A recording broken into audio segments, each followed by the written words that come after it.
Bonjour à tous, j'espère que vous allez bien. On se retrouve aujourd'hui pour une vidéo avec une recette à base de fraises. On va faire une tarte aux fraises façon Pierre Hermé.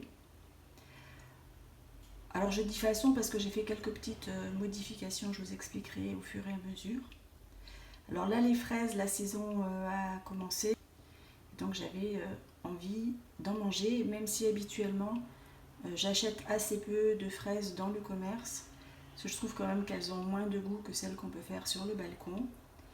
Et puis alors que je viens de les acheter, je viens de voir que, voilà, je n'avais pas vu ça. Il y en a déjà une qui est moisie, alors que je viens de l'acheter. Et celle-ci, elle n'a pas l'air en grande forme non plus. Je pense que si j'attends trop, elle va faire pareil. Bref. Pour aujourd'hui, je n'avais pas beaucoup le choix. Si vous suivez ma chaîne, vous savez que cette année, j'ai remplacé tous mes plants de fraisiers. Je les ai donc plantés le 2 mars et je suis dans une période où actuellement je coupe toutes les fleurs parce que je préfère que ces plants qui sont jeunes se concentrent sur la production des racines et pas sur la production des fraises pour avoir des plants plus vigoureux et pour avoir de bonnes récoltes dans les prochains temps. Normalement, si tout va bien, j'aurai mes premières fraises aux alentours du mois de juillet. En attendant, aujourd'hui, donc on va se servir de celle-ci et c'est parti pour la recette. Alors pour faire la pâte sucrée, dans un premier temps, on va mettre dans le robot donc 150 g de beurre coupé en petits bouts et on va rajouter 95 g de sucre glace et on va mélanger le tout.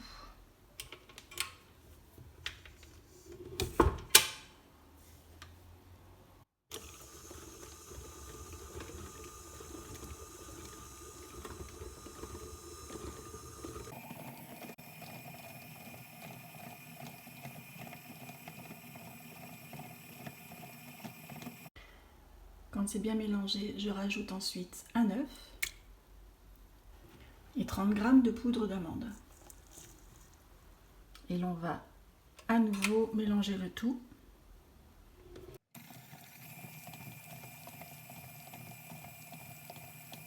Et enfin, on rajoute 250 g de farine.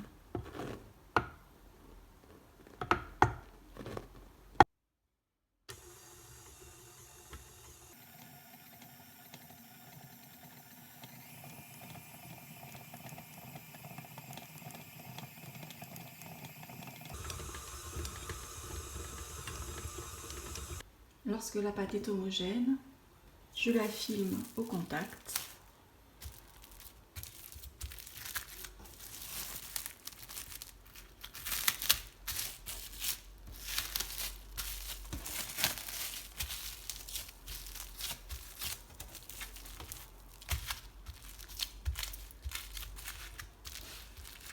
Et je la laisse reposer au moins 2 heures au frigo.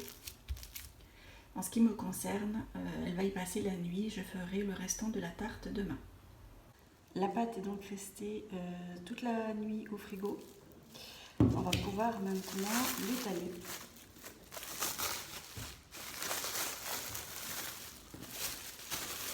Alors, je vais d'abord mettre un peu de farine sur la table pour éviter que ça m'accroche.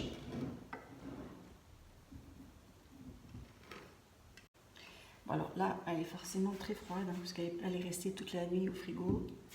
Donc dans un premier temps, ça va être un petit peu difficile à abaisser. Elle va se réchauffer progressivement. Et donc à chaque fois qu'on l'étale, on tourne d'un quart de tour. Ce qui va permettre de lui donner une forme à peu près ronde. Et surtout de vérifier que la pâte ne colle pas à la table.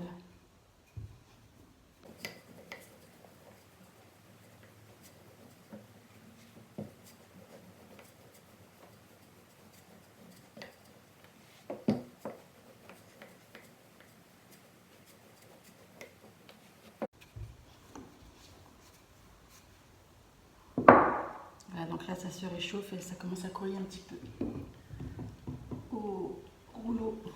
Donc il ne faut pas hésiter à fariner.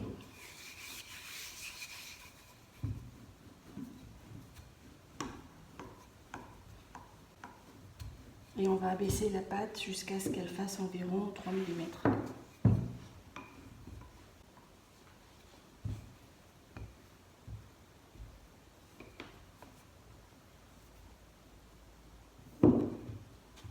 Alors, une fois que la pâte a la bonne taille, on va l'enrouler sur le rouleau à pâtisserie. Ça sera plus facile pour la déplacer sans la déchirer.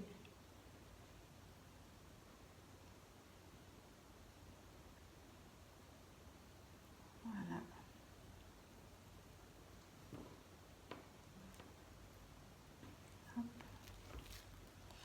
J'ai pris un cercle qui normalement est un cercle plutôt pour faire les gâteaux, mais je n'ai pas de cercle pour faire les tartes. Donc il est un peu trop haut, je ne vais pas monter la pâte jusqu'en haut du bord.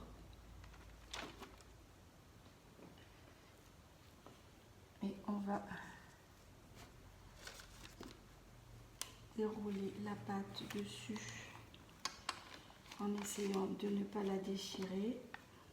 Évidemment, je l'ai écrasée avec le rouleau.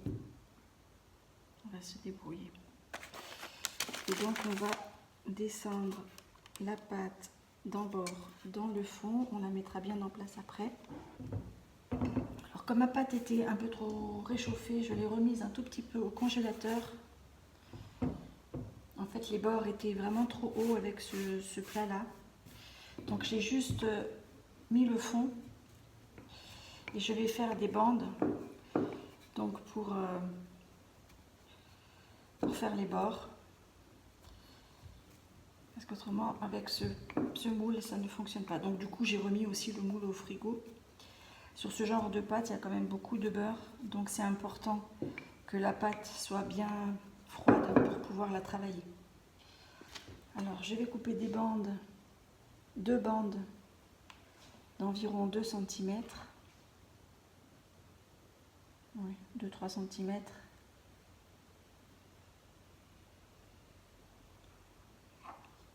Et je vais faire donc le bord avec.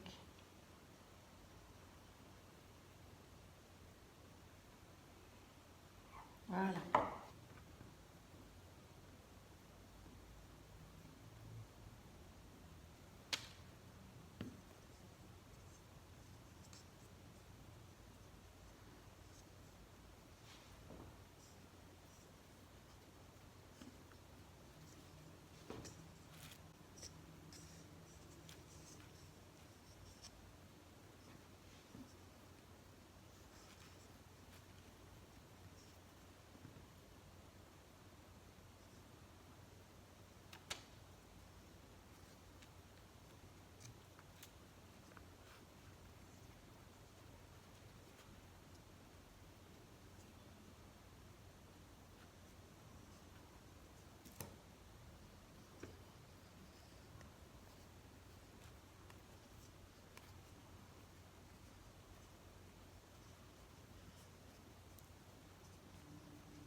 Donc maintenant, on va juste appuyer un petit peu à la jonction entre les 2 morceaux de pâte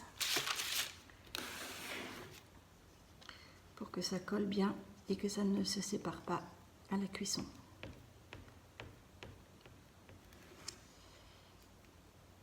Maintenant, je vais piquer le fond.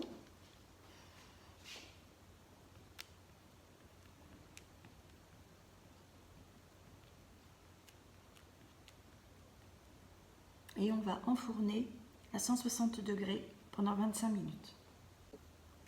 On va maintenant faire la crème pâtissière. Donc pour ça, on va prendre une gousse de vanille qu'on va couper en 2.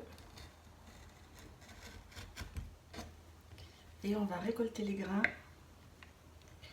qu'on va mettre dans 35 centilitres de lait.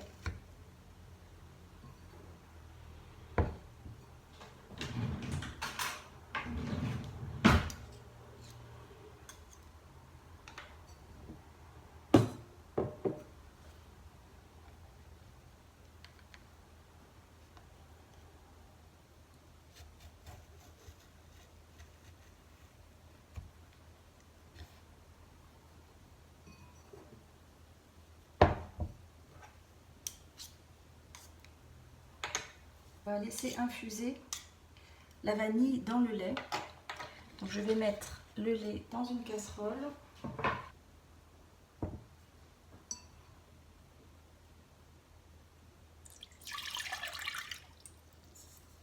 Et on va chauffer. On peut même rajouter les 2 gousses. Voilà, donc le principe, c'est pas forcément de porter à ébullition, mais c'est de chauffer un peu pour que la vanille puisse infuser. Donc là, les grains se sont bien détachés. Je vais mettre un couvercle dessus, je vais laisser infuser quelques minutes. Alors, il va falloir que je récupère 4 jaunes d'œufs.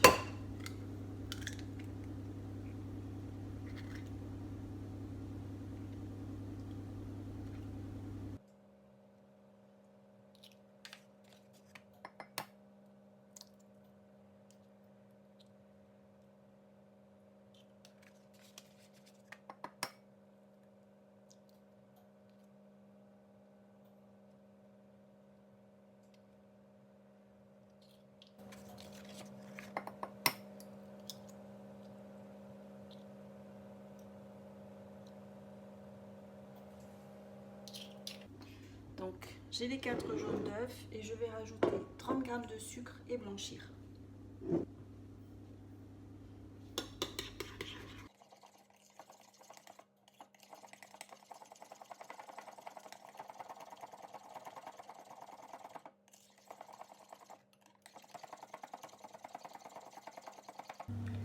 Donc, quand la vanille est bien infusée, on va enlever les gousses.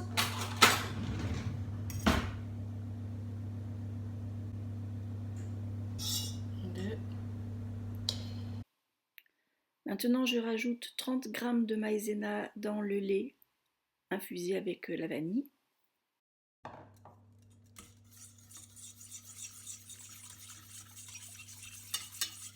Et 100 g de sucre. Maintenant, on va porter à ébullition en remuant, puisqu'avec la maïzena, en chauffant, évidemment, ça va épaissir. Quand ça commence à épaissir, j'éteins tout de suite le feu. Et là, on fouette un petit peu fort pour pas qu'il y ait de grumeaux.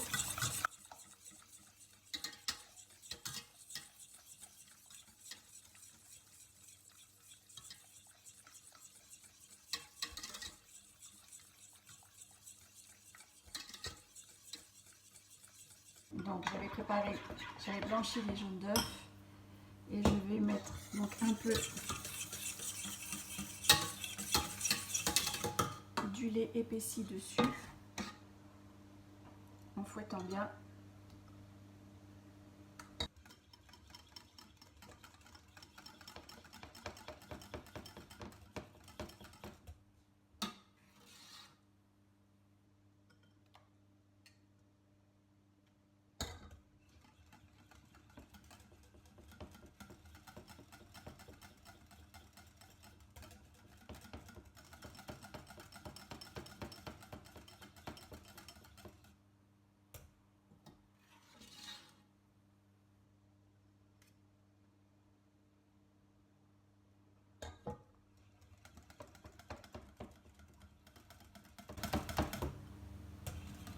Voilà, donc une fois que c'est bien mélangé, je remets tout dans la casserole.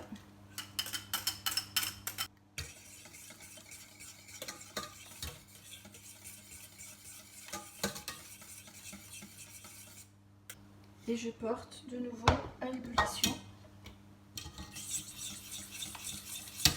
en fouettant bien.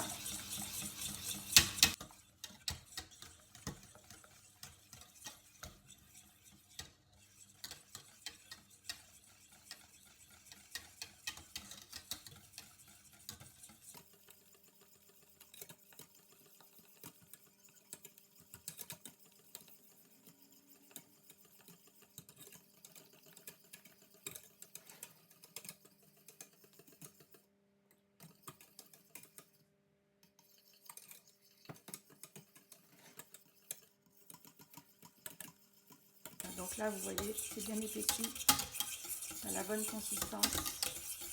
Donc je vais arrêter de la cuire et je vais la laisser refroidir.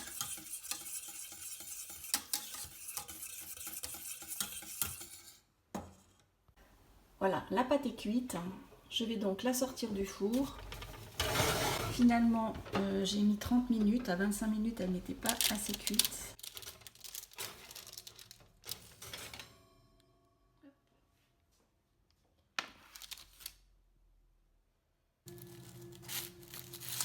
Elle se détache bien.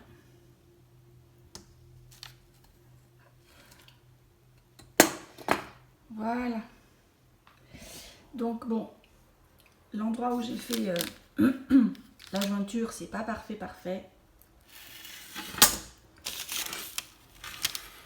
C'est sûr que c'est pas une tarte de pâtisserie. Donc là maintenant, on va laisser refroidir et la pâte et la crème.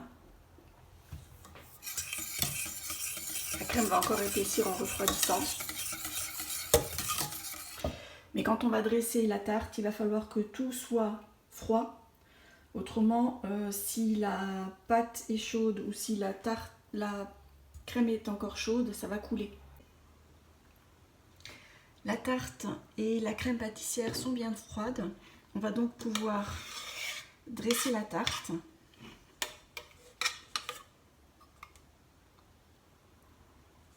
Oups.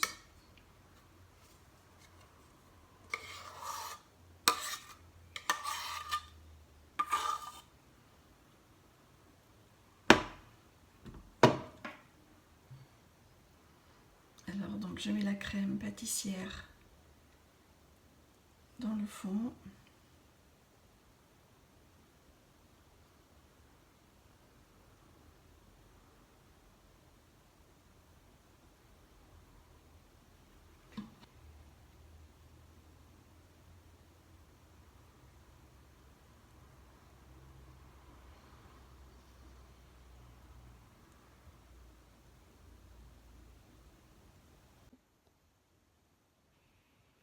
Il n'y a plus qu'à placer les fraises.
Voilà, j'ai fini de mettre les fraises. Alors sur la fin, comme il m'en restait un petit peu, je les avais pas assez serrées au départ. J'ai coupé les fraises en petits bouts et je les ai rajoutées là où j'avais l'impression qu'il y avait encore de la place.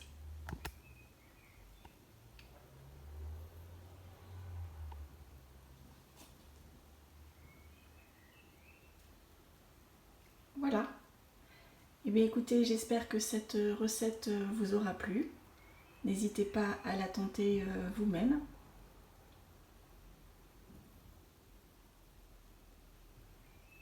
Et je vous dis à bientôt.